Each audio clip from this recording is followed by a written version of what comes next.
mga panahon na mayroong ipinapagawa sa atin ng Diyos, paano tayo tumutugon? Lalo na sa mga sitwasyon na napakahirap sundin o kaya naman hindi natin makita ang kahalagahan ng inuutos sa atin ng Diyos. Kaya naman, sinasabi sa Kawikaan chapter 3, verse 5, magtiwala ka ng buong puso sa Diyos at huwag kang sumandal sa sarili mong kaisipan. Kaya naman, hanggang saan ang ating dedikasyon sa pagsunod sa kalooban ng Diyos? Katulad ng pagsubok na natanggap ni Abraham sa Diyos.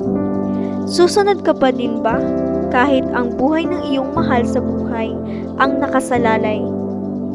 Kaya naman ang tanong ay hanggang saan mo maipapakita ang pagtitiwala mo sa Diyos?